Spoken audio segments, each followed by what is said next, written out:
இது எதுவும் கர்நாடக மாநிலத்தில் உள்ளவர்களை வைத்து மட்டுமே நடந்தது அப்படின்னு இல்லை. அக்ராஸ் இந்தியா வெவ்வேறு ஸ்டேட்டுகளில் இருந்து இந்த குறிப்பிட்ட ஆலம் தொகுதியில் இருக்கிற பூத்துகளில் உள்ள வாக்காளர்களை நீக்கிறதுக்கு மனு போட்டிருக்காங்க. இது எல்லாமே ராகுல் காந்தி விரிவாக விவரிக்கிறார்.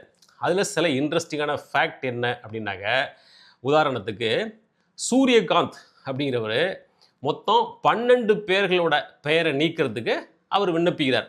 அந்த 12 அப்ளிகேஷனும் வெறும் 14 நிமிஷத்துக்குள்ள விண்ணப்பிக்கப்பட்டிருக்கு.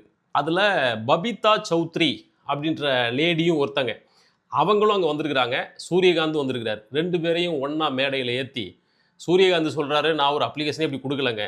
அந்த பபிதா சௌத்ரி சொல்கிறாங்க, அப்படியா என் பேரையா நீக்கிறதுக்கு அப்ளிகேஷன் கொடுத்துருக்காங்க, அப்படி எனக்கு தெரியவே தெரியாதே அப்படின்றாங்க. ஸோ விண்ணப்பித்தவருக்கும் தெரியாது, யாருக்காக விண்ணப்பித்தாரோ அவங்களுக்கும் அந்த மேட்ரு தெரியல. இதே போல் வரிசையாக நாகராஜ் அப்படிங்கிறவர் அதிகாலை 4 மணிக்கு எந்திரிச்சு 2 பேரோட பேரை நீக்கிறதுக்கு விண்ணப்பித்திருக்கிறார். அப்புறம் கோதாபாய் அப்படின்ற ஒரு லேடி, இந்த ஒரு லேடி பேரில் மட்டும் 12 நபர்களுடைய பெயர்களை ஓட்டர் லிஸ்ட்டை நீக்கணும் அப்படி அப்ளிகேஷன் போயிருக்குது.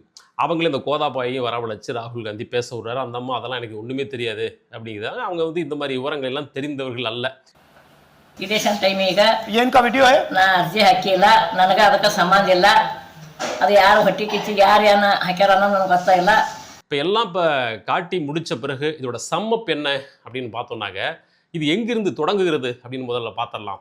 இந்த டெலிஷன் எதுவும் சமீபத்தில் நடந்தவை அல்ல. இதெல்லாம் 2023 வருஷம் இந்த பிரச்சனை தொடங்குது.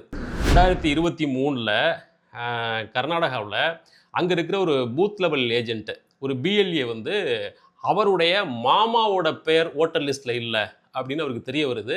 ஏன் உங்கள் பேர் நீக்கிட்டாங்க அப்படின்னு விசாரித்து பார்த்தாக்க, அந்த மாமாவோட பக்கத்து வீட்டுக்காரர் அப்ளிகேஷன் கொடுத்துருக்காரு இவரோட பேரை நீக்கிறதுக்காக அப்படின்னு அது தெரிய வருது. அவரை பிடிச்சி கேட்டாக்க, ஐயோ நான்லாம் அப்படிலாம் அப்ளிகேஷன் கொடுக்கலையே அப்படின்னு அவர் சொல்கிறாரு.